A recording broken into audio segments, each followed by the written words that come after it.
Gentlemen, how are you tonight? Oh man, that was bad for Friday night. How are you, folks? Good evening. How are you tonight? Good. So, from all the smart people. Thank you. Great.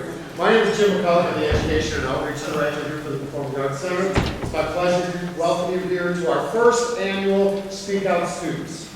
Our first contestant is Andre Lang. And Andre will be doing a rendition from a show we just got doing of Charlotte's Web. So without any further delay, please welcome Andre Lang. Hello. My name is Andre Lang, and I am about to take on the personality of the gander in Charlotte's Web. Salutations. I am the gander, and I live in Zuckerman's barn. It has a sort of peaceful smell, like horses, hay, and manure. It also has Charlotte's Web. I think it is a very nice place to live. When I think about myself and others, I like to think I am better. Also, I like to repeat myself. I won't put up with anything I don't like. When I think of relationships, I don't like Templeton, the rat. He steals my grain. Also, he steals my wife's eggs. Speaking of my wife, she's great. I love her.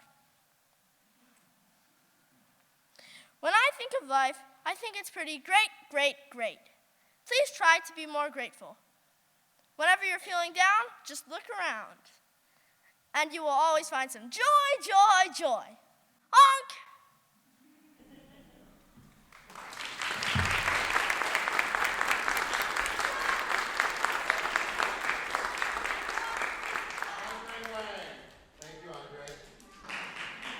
Our next contestant we've got is Sienna Doll. So Sienna, come on up. I'd also like to take a moment to thank the judges we have here this evening. Our first judge, we've got Mrs. Vicki Neitzel, a retired music teacher from the district. We also have Ron Brown, who's also a local actor, playwright, Santa Claus, impersonator for lots of different things.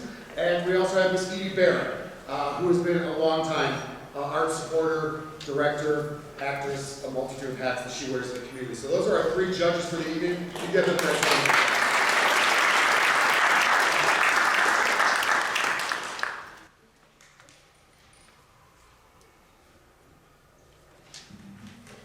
Sienna Doll.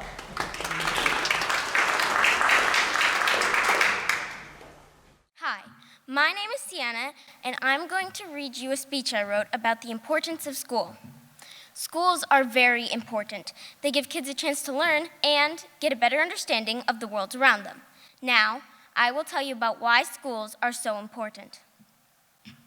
When I was a kid, wait a second, I still am a kid.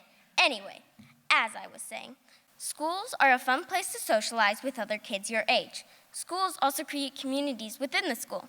For example, the teachers become friends and the kids have their own little society. And most of the kids' parents end up meeting each other. Without school, parents wouldn't have time to work. Kids would be bored and they wouldn't have a place to go during the day. At school, kids have something to do and they can keep their minds busy. Also, schools are designed for learning, which makes the building a perfect place for kids to unlock their creativity and imagination.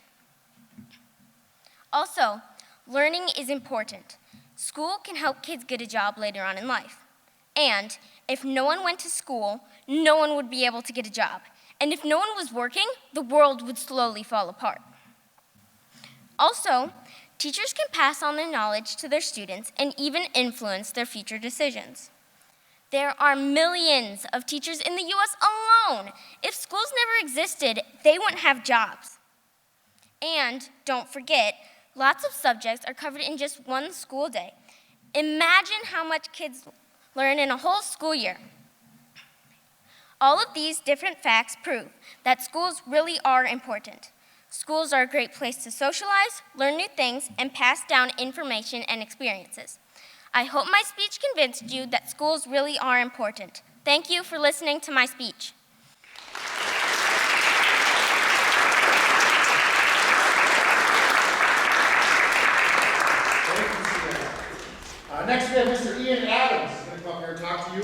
family.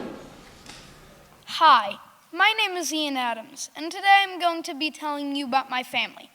My family is the best ever. They are so wonderful I couldn't trade them for the world. Now, you might be asking yourself, what makes them so great? Well, let me tell you some stories about them so you can understand how great they are. First, my big sister, Lauren.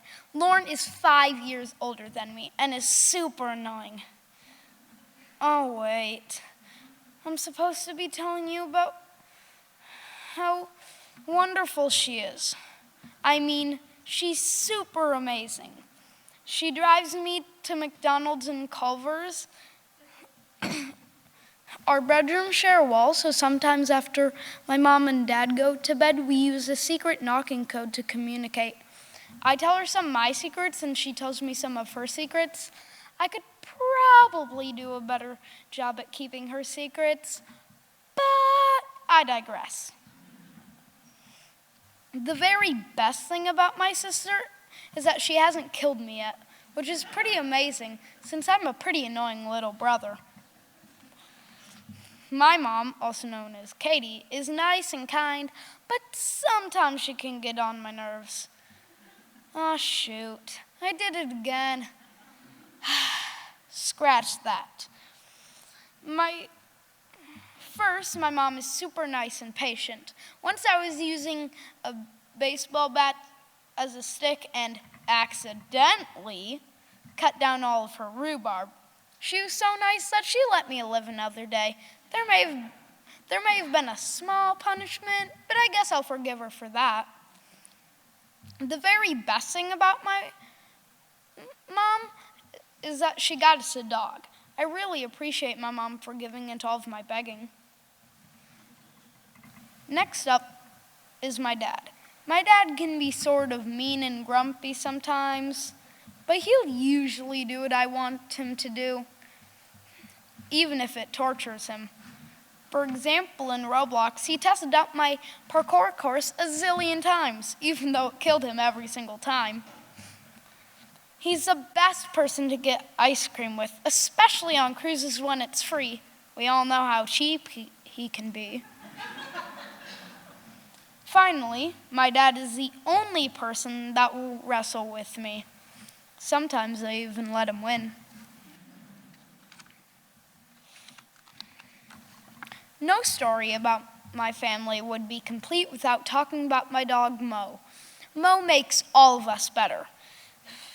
Even though he pulls a little bit and is a hassle on his walks, but I still love him more than anything in the world. We got him from the saddest animal shelter in Texas last year, and the first time I saw him, I knew he was the one. He's my best friend, and he lets me snuggle with him, and better yet, wrestle with him. He loves to play chase.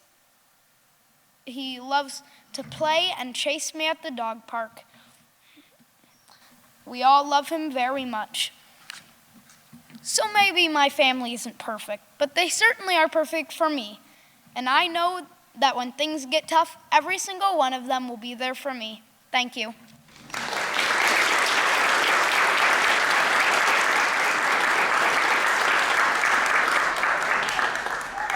Do me a favor, Ian? Come on here a second. I'm going to talk to the judges. The judges need a little more time to read your screen real quick, so I need to come to them. You just talk to the audience a little bit. What school do you go to? I go to Monroe. Monroe, and what's your favorite subject there at Monroe? I'd have to say science. Science. And what do you want to do when you grow up? Be a scientist. Very good. All right. And what other things you want to tell us? So your speech was this. What gave you the inspiration for writing the speech? I guess my family can just be sort of a nut job. And we do have a YouTube channel. Okay. Is it called Nut Jobs? No, it's called the Nutty Woodpeckers. So close. Very good. So very close. And what was the best part of the experience doing this? I'd have to say talking about my family. Good. All right. All right. Thanks, Ian. Go ahead and have a seat. All right, our next contestant is Markstead. Hello, my name is Karina Markstead, and I'll be sharing with you a speech I wrote about what every child needs. A child has many needs, some more important than others. We all know a child needs food, shelter, and water, the necessities. But there are other things a child needs that aren't necessary for survival, but necessary if you want that child to develop certain skills, like confidence in his or herself, empathy, and the ability to reach out to others. One of the things necessary for these skills to develop is a companion. Whether they're a school friend or a family pet, a child needs one. Imagine a tower of stones. The tower represents the child. The base stone is the child's companion. What happens when you knock out that base stone, or if the base stone wasn't there in the first place? The whole tower either falls to the ground or there was no tower, just a pile of rocks. Companions help a child. They provide that child with comfort, and they're someone that child can confide in. Companions help build young children so that they end up as confident adults.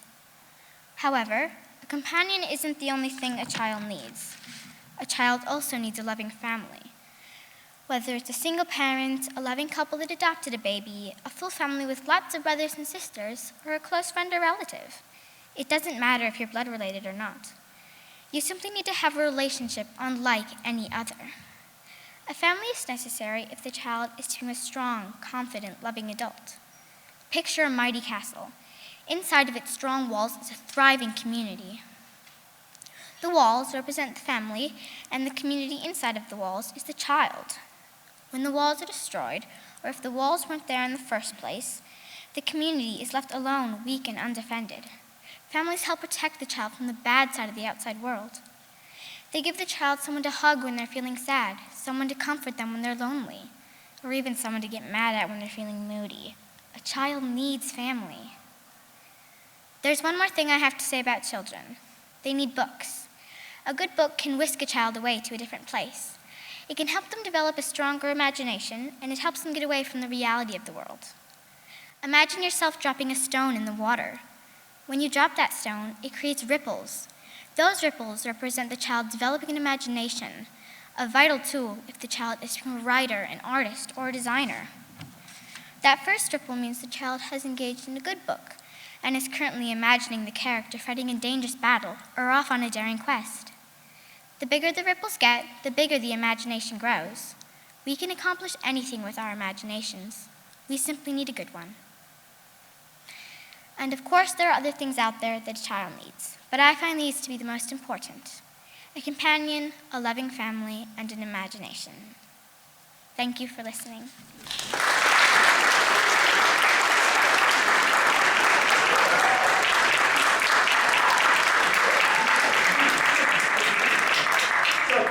Where do you go to school? I go to school at Rock Prairie Montessori. Rock Prairie Montessori, and who's your teacher? Miss Sadie and Miss Martin. Miss Martin, that's totally. So, and is Miss Martin a nice teacher? Yes. Okay, would you say that if she went out in the audience? Yes.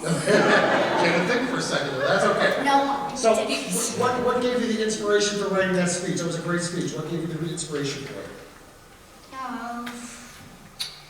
Well, I had two dogs.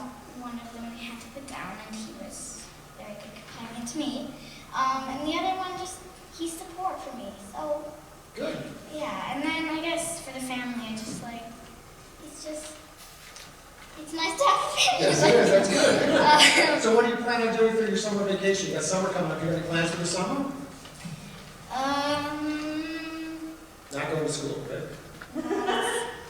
Yeah. I mean, I love to see Miss Martin. I think I'll do a JPAC play. I'm gonna try. There you go. That's a great segue. Now, good job. Speaking of summer plays at JPAC, you go have a seat. Nice job. The next contestant we have, this is a great one. We've got Nishan Arovin, and he will be coming and talking to you about the Rubik's Cube. Come on up, Nishan. Good evening, everybody. I'm going to give you a speech about the Rubik's Cube and how these things entered my life. Before we talk about how Rubik's Cube entered my life, we need to understand a bit bit more about the exciting history of the magic cube. Did I say magic cube? That's right. When it was first invented by Erich Rubik in 1974, the 3x3 Rubik's Cube was known as the Magic Cube. It is certainly magical because Erich Rubik was a Hungarian architect and professor who created this 3D object to demonstrate how 24 individual pieces can move independently and yet stay together. One day when he was teaching some students, he accidentally scrambled up the cube and struggled to put it back together. And can you guess what something is when you scramble it up and you struggle to put it back together? It's a puzzle. So, later, he signed a deal to Ideal Toys to sell this puzzle around the world, known as the Rubik's Cube. Now let's get back to how Rubik's Cube entered my life. So, the desire to solve the Rubik's Cube started looming in my dad's head 20 years ago when one of his college friends could solve the Rubik's Cube but did not care to teach my dad. When I was 5 years old, my dad bought me this Rubik's Cube thinking I would learn how to solve it, but that poor little piece of Rubik's Cube never saw its colors together again after it was scrambled out of its package. Until one of my dad's college friends came over to our house and his son picked up that Rubik's Cube and solved it. Finally, my dad was desperate to solve the Rubik's Cube, no matter what. So, we started watching videos and read articles on how to solve the Rubik's Cube with our beginner's steps. And finally, my dad solved the Rubik's Cube in 10 minutes. Woohoo! The curse was finally broken. But I didn't know how to solve the Rubik's Cube yet, so he taught me how to solve it. And then, after we both learned how to solve it, we started racing each other. But guess what? Even though my dad solved the Rubik's Cube first, I'm the record holder for 1 minute and 50 seconds. That's crazy. World Cube organizations conduct various types of competitions, like fastest cubing, one-hand cubing, and even blindfold cubing. That's pretty hard. Rubik's Cubes come in different shapes and sizes, like the 17 by 17 cube. I bet I couldn't solve that one. In today's digital time, digital entertainment is sucking up most of our valuable time and is sparing less or no family engagement. I suggest pick up a Rubik's Cube or any type of puzzle if not already. It is fun solving the Rubik's Cube with your family and friends and making memorable moments with them. I certainly enjoy making memorable moments with my family and friends. Hope you do as well. Thank you for this wonderful opportunity.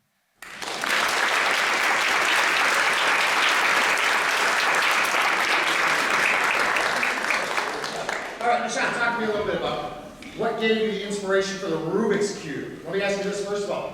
Did you ever have to take it apart to put it back together? Like rip it apart by pieces and put it back together like I used to have to. It's like, how many of the rest of you did that when you were kids, right? Rip it apart and put it back together with white colors. Wow, no, we just kept practicing and finally we could actually solve it. Perfect, that's what you should have done. I was cheating by doing it, so that's the way we just got frustrated with it. So, what other things besides the Rubik's Cube? I know there were other things out there besides the cube. They have like pyramids, they have different kinds of things out there. Have you ever worked with any of those kind of puzzles? I have worked with the 2x2 cube, and I think that's all. Okay. Where do you go to school? Kennedy Elementary. Kennedy Elementary, what grade are you in? 4th. Okay. And what do you have planned for next year once you go back to school? What's your plan for the future? What do you want to do here? Any ideas yet? Do you want to when you grow up? Yeah. Put it on the spot, right? I'm probably gonna be like a veterinarian or probably an inventor. Excellent. All right. All right. Anything else you want to tell us about the Rubik's Cube or anything else in interesting family stories at all? So, you know that kid that came over to solve the Rubik's Cube? One of my dad's college friend's son? Yeah, now he's pretty much my best friend.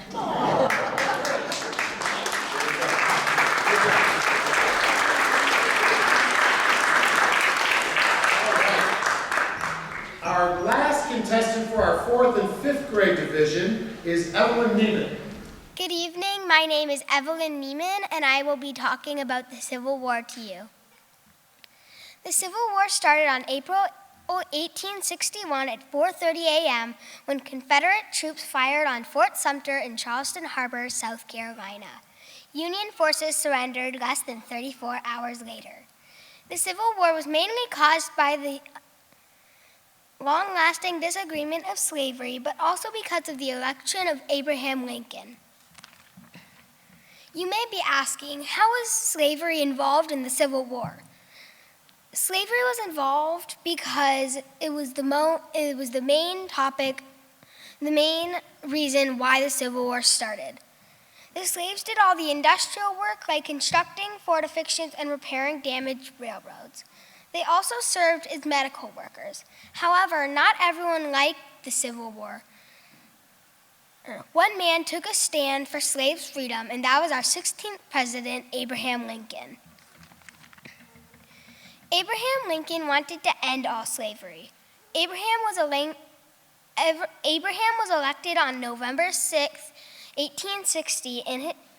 In his presidency, he moved to end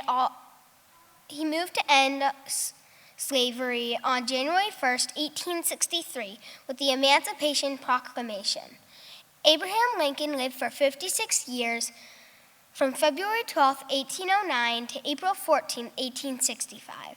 Sadly, his death was not natural because he was assassinated by John Wilkes Booth, a famous actor, only 5 days after the South surrendered.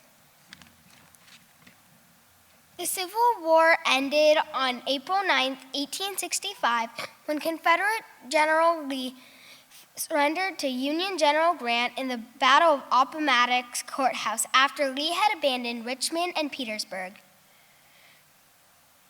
Confederate generals throughout the Confederate Army followed the same lawsuit. As you know, in my speech, the U.S. would not be the same without the Civil War. There would still be slavery, and we don't want that. Thank you. That's the end of my speech.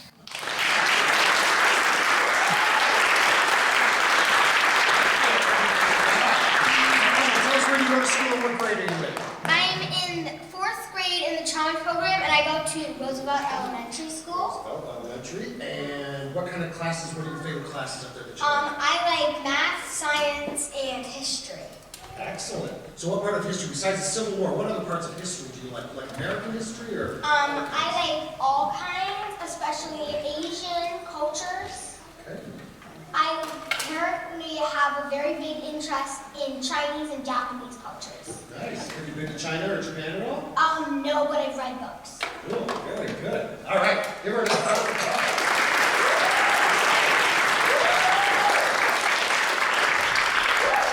That takes care of our 4th and 5th grade division. The next division that we've got, we're going to go to the kindergarten first graders. We have 2 kindergartners that are going to come here and tell you some really cool stories. So, our first one, Megna, if you want to come up? Hi, my name is Megna, and I'm going to tell you a speech about my favorite show on PBS Kids. Pinkalicious was singing the song and brushing her hair. Sing a song, simple and sweet. Happy do what is happy feet. Bop bop dip dip dooby woo. Bop bop dooby woo. And she told a toy about a Peter, and he liked it the song. And they walked to the dining table and singing the song also. When they went to a school, Pinkalicious told it to her friends, and their friends liked it. And they started singing the song also. And when the teacher went to the whiteboard, the teacher started singing. And then when the teacher, the whole class started singing. And that song got stuck in her head. And she couldn't take it out. And she went to Peter and said, "This song got stuck in my head." And Peter had an idea. he said, sing a different song. And she did. Sing a winky singy song, ding-a-ling-a-ding-dong-ding. Anyone can sing along, ding-a-ling-a-ding-dong-ding. Ding-dong, ding-a-ling-a-ding-dong-ding. And that song got stuck in my head. And she went to Mommy and said, this song got stuck in my head. And Mommy said, that's what catchy songs do. And Pinklicious had an idea. She gathered friends and family to her backyard, and she sang another song. This is a song that's really hard to sing. Doesn't matter that the words go crazy either. Pinklicious friend said, this song is too hard to sing. Pinkle said, I know. Daddy said, this song is too complicated. Pinklicious said, I know. She made an uncatchy song to get the catchy song out of my head. No, I don't mind making up a catchy song, because if it gets stuck in my head, I can always make an uncatchy song.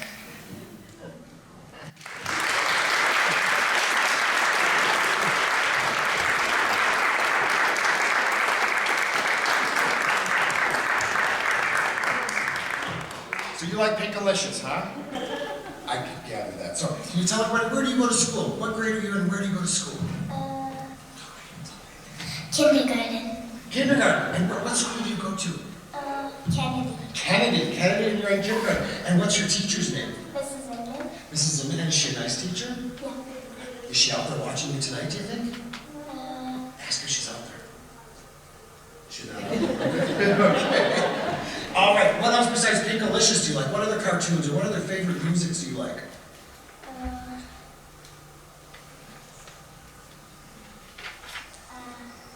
Nothing? That's all right. Pinkalicious is awesome with me. All right, give her a nice round of applause.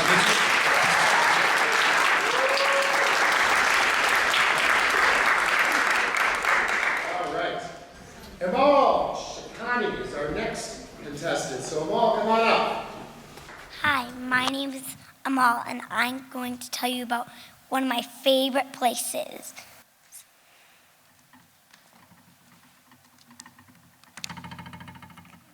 The Wisconsin Dells Water Park. My favorite water park attractions are the lazy river, the wave pool, and of course, the tube slides. The lazy river is relaxing. You do not have to do anything but sit back and enjoy the ride. It is a favorite of most adults like my mother. The wave pool makes you feel like you are in the ocean. The waves rock you back and forth. Be sure to have a tube and parent close by, because the waves can knock you over. For an adventure, try my favorite attraction, the tube slides.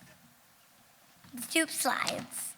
Imagine twisting and tummy-tickling drops through dark tunnels, echoing screams and laughter all the way down until you are plunk in the water below. Does this sound like fun? It is an adventure that you'll never forget. I hope to see you all there this summer. Thank you. All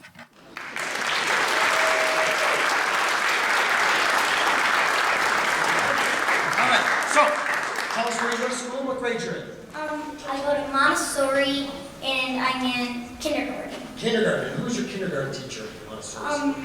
Miss Mary and Miss Justine. Awesome. And what else at the Wisconsin Dells? You like the water parks? What are the water parks do you like? What are the rides besides the one you talked about? Anything else? So there's this arcade and they have the cars that I like, and so they have this ride that goes up and down that makes my tummy tickle and I don't like it.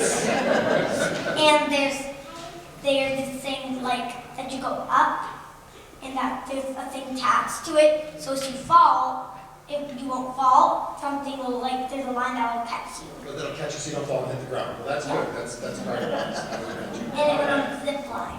And the zip line. Have you been on the zip line? Oh, yeah, I went on the zip line. Okay. And how was that? I've never been on a zip line. How was I was that? kind That of was scared. Yeah? Good. Awesome. All right, come on, everybody. Nice job.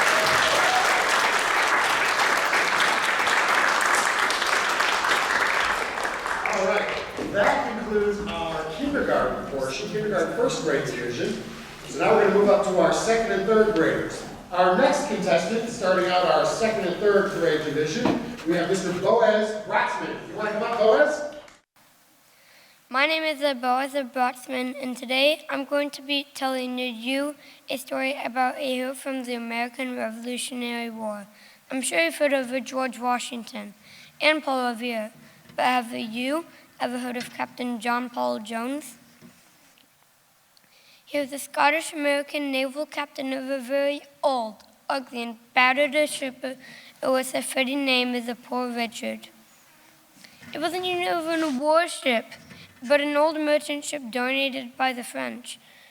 But Jones did not let that discourage him. He was very brave. On September 3rd, 1779, Jones came upon two British warships. The larger of the two was the Serapis. The Serapis was a well-fortified ship with over 40 guns on it. Of course, being very brave, Jones went after the larger ship. As the Jones chased the Serapis shot so many holes in the Poor Richard that the British gunners couldn't even open their gun ports.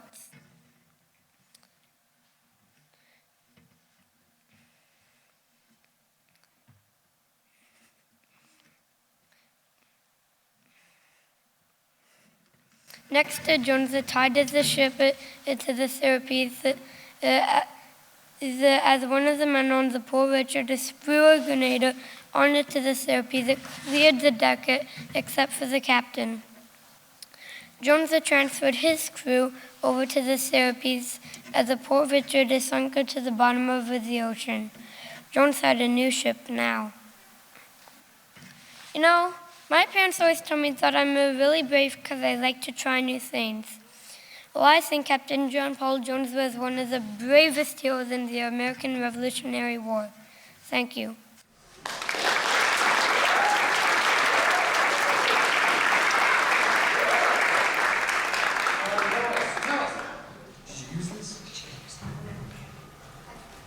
Tell us what this is about. You brought a prop in here for it. I think it's pretty important. Tell us what the prop was for you were going to use. Is it going to be for the British shot so many holes in the Poor Richard that it looked like a piece of Swiss cheese or a leaky colander? That was awesome. Good job. So, boys, tell us, where do you go to school? Harrison Elementary. Harrison Elementary. What grade are you in? Second. And who's your teacher up there? Mrs. Brewer, but I'm actually homeschooled. Oh, okay. I'm part-time at school and homeschooled. Excellent. All right. And so, what other American history figures do you like besides the ones you talked about here? The Lewis and Clark expedition. Excellent. That's great. You like history?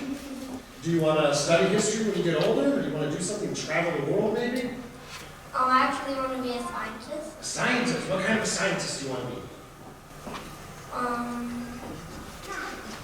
One that discovers like chemicals and stuff. Excellent. So you want to be like a chemist and things like that? Awesome. Good job. All right. Thank you very much. We appreciate that. All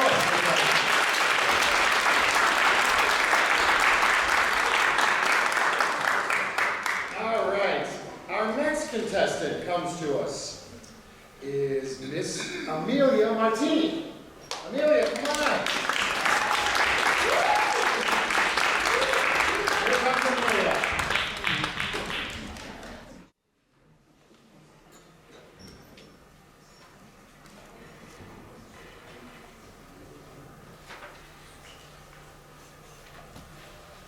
Hi, my name is Amelia. My speech is about God. Some people ask, Why are we here? How are we here? And who created us? The simple answer is God. God is love. He's amazing, kind, King of us all, and He always loves us. When you are angry, happy, mad, sad, really any kind of feel. He loves us so much, He sent Jesus, His Son, to save us from our sins and die on the cross for us. Jesus teaches us to be kind, nice, and loving to people, all people. Praying is a way how we talk to God or Jesus. They are always there to listen to us. We can pray to thank God for something like a dog or family. Also, we can pray for help when we are scared and for our friends and family or the world, which is saying we are sorry when we do something wrong. We all make mistakes, but Jesus forgives us. Music is one way to praise and celebrate God. I will share a little bit with you. Jesus loves me, this I know, for the Bible tells me so. Little ones to Him belong. They are weak, but He is strong. God gives us so many things, but my favorite to love, Jesus, hope, joy, and faith. And I can't forget my family. I hope knowing that Jesus loves everybody who is listening makes you feel safe and happy inside. God bless you.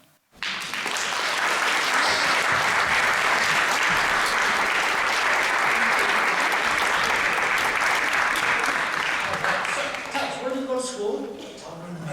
Roosevelt Elementary School. All right, and who is your teacher and what grade are you in? I'm in second grade and my teachers are basically the whole school. The whole school is your teacher? Excellent. And what's your favorite subject in school? I have two favorite subjects. I love music, I love art, and I love math. Good. So music, art, and math. And Mrs. May, I think she's your music teacher. She's Yeah. pretty cool, isn't she? We're Yeah. doing the spring sing this Wednesday. Spring singing. Are you going to be singing a solo or are you just going to be a group? I'm a dancer. A dancer. And that's part of the spring singing? You're going to do a dance? What kind of dance are you going to do? Ballet? We're doing jazz. Jazz. Can you show us a little bit of it? I don't know. Okay, I won't put you on the spot for it. All right, that's excellent. Give her a nice round of applause.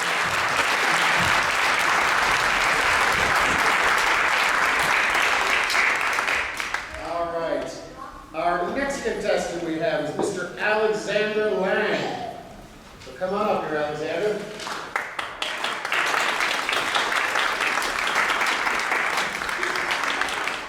Salutations.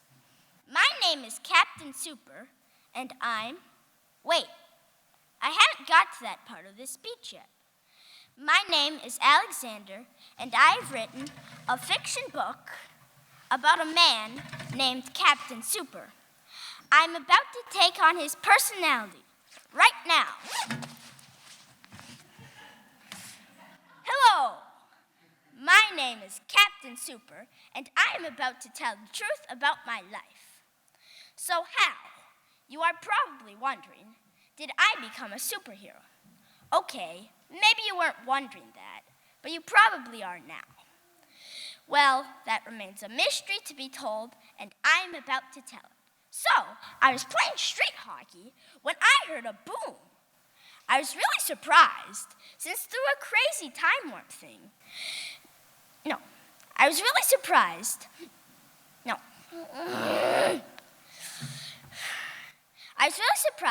since the town I live in is usually very quiet. And also, through a crazy time warp thing, my house became a huge castle. And also there was a big ship, shaped like a turtle, with big gold letters saying, "The Super Turtle," on it. I also found myself a new clothes. I do lots of things every day. Here are some examples. I fight supervillains in a very different way than most other superheroes. I use mostly gadgets to defeat them. I have two superpowers, which are super strength and the power to fly. My gadgets are my super turtle, my rifle and revolver, which can shoot anything, and my very precious super swords. I was flying my super turtle one day when I saw the Death Heart, a ship which is super bad. I decided to catch it once and for all, which would mean I would get quadrillions of dollars from around the world. I also decided to swarm the ship with my robots and then shoot it with my rifle. The plan worked. We had a big party with huge balloons and a cake 300 feet high and 100 feet wide. It was epic. At the end, I shot the captain of the Death Heart out of a cannon into space. Then we all had cake. And there are not that many big problems in the world again. Until next time, thank you and God bless you. The end.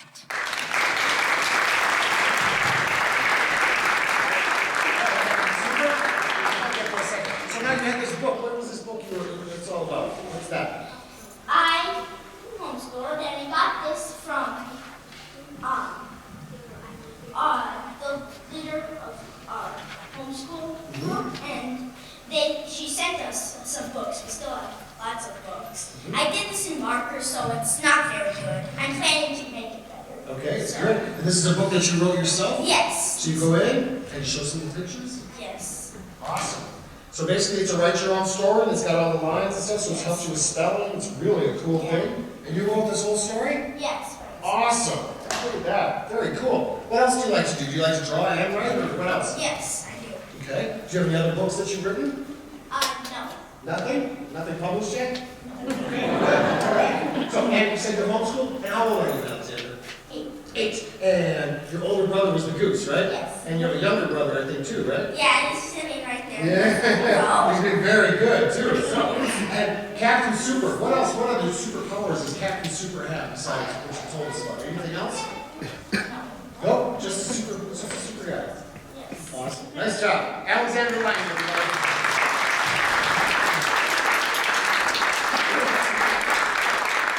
Our next contestant we have is Melinda Calperli.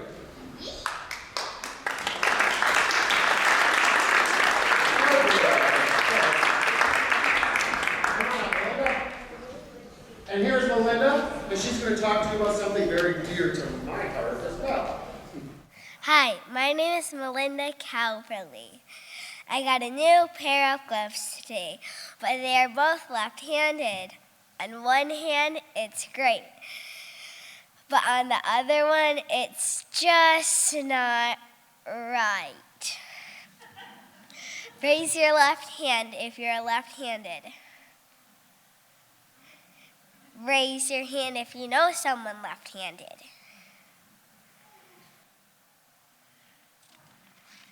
Now, you should all raise your hand because you know me, and I'm left-handed. There are not very many people who are left-handed, but lefties are special. So today, I'll be sharing some facts that I've learned and I'd like to share with you about being left-handed. Fact number 1. Lefties make up only about 10% of the population.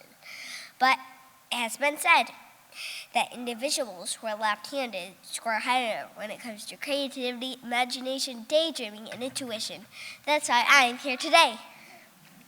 Fact number 2. For a quarter century, the official Left-Handers Club has hosted events dedicated to left-handed people across the globe. Activities include left versus right sports matches and a left-handed tea party. That's a club I want to be part of. Fact number 3. Left-handed college graduates go on to become 26% richer than right-handed students. Give me some money, baby. In summary, I'm happy that I was born left-handed. I think it makes me special, even if it's hard sometimes, but I can do it.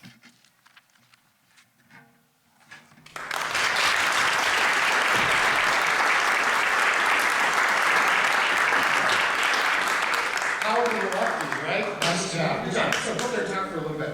So tell us, right here, What else is, any person in the family left-handed? Are you the only one? I'm pretty much the only one. I think there's like somebody still living beside that dad that's still left-handed. Okay, someone's still living who's left-handed. That's good. All right. So, that's a great speech. Where do you go to school at? Milton West. Milton West. What grade are you in there? Second. Second. And what's your teacher's name? Miss Stein. Okay. And what kind of subjects do you like in school? What are your I favorites? like gym because we have a really fun teacher. Okay. Good. And lunch? That's always an important subject, isn't it? Yeah, of course. All right. So, what do you have planned for the summer? Anything exciting? A lot of things. A lot of things. Well, that's good. One last question about the left-handed thing. So you were talking about left-handed people. Do you ever have to use your right hand for anything? Are you ambidextrous? Some people that are left-handed are ambidextrous, which means you can use both. I can use both, but when I write, I just use my left. That's your left hand, okay. Because when I was growing up, you had to cut right hand, so I had to do stuff because they didn't have left-handed stuff for kids like us. But now, it's pretty cool. Lefties, powerful. I don't I don't know which is which, so I just read this is so I can use them. There you go. As long as you cut, you're good. All right, nice job. Our last contestant for the evening is Michael Wasson DeGraw. Hello there. My name is Michael Wasson DeGraw, and I wanted to tell you what every child needs. Have you ever wondered what every child needs? Well, if you're thinking, yes, what does every child need? Then you're in luck. I can tell you what every child needs. Well, of course you're probably thinking a child needs food, water, and shelter, but one really important thing a child needs is a kind message. Like a word of inspiration, some motivation, and a bright way to think. If you have a child, you can talk to him or her. Another thing I think a child needs is to be recognized. Kids all around the planet don't get recognized for all of the hard work they do. All they get is some more work to do the next day, but grown-ups get all the recognition they want. What really aggravates me is sometimes they don't really even do anything. Also, a very important thing a child needs is equal rights and respect. Children almost everywhere around the planet aren't getting the same equal rights and respect as grown-ups. It makes them feel like they don't matter. This is also a very important thing a child needs, which is trust. A bunch of children around the planet don't get trusted.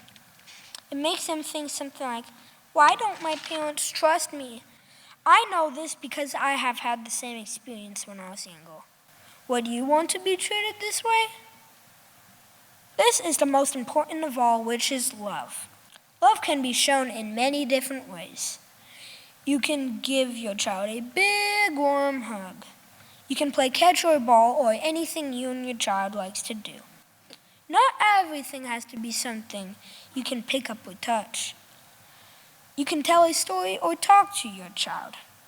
If your kid is okay with it, you can call them a nickname like Sugar Cubes. One other way to show your love is if your child is crying or you can sense they are sad or mad, you can talk to him or her. If they refuse, let them have their space, and after a while, you can ask them if they want to talk again. What your child needs is different to everybody, so just so you know, I'm saying what I think about it. Thank you and good night.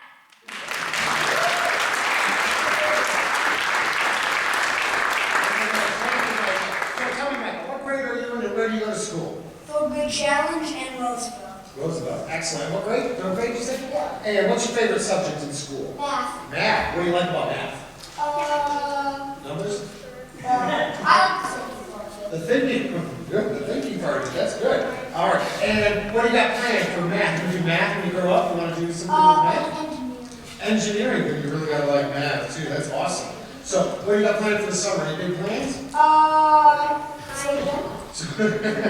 Sleeping. All right. That sounds like a great plan. So, Michael Watson the Cross. I'll get everybody else come on up on stage. All right,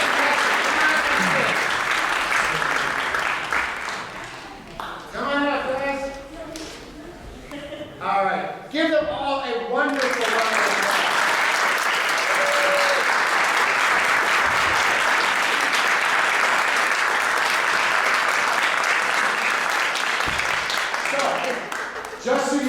this is the toughest thing that any kid your age could do, and I think you did amazing with this. There wasn't one kid up here that I would say cracked under pressure at all. Even if you forgot parts of your speech, you carried on like a pro. That's really important. Good job.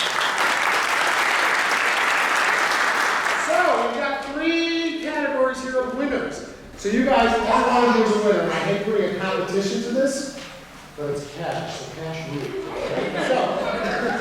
So in our kindergarten division, we'll start with there. We have our first place winner is, where are they? Amal! Come on down! Amal will be receiving a $100 check that she can use to water Fargo for choosing.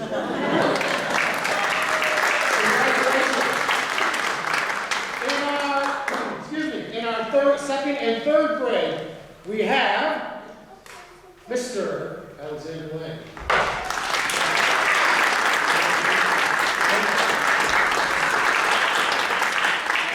And in our 4th and 5th grade division, our winner is Sienna Doll.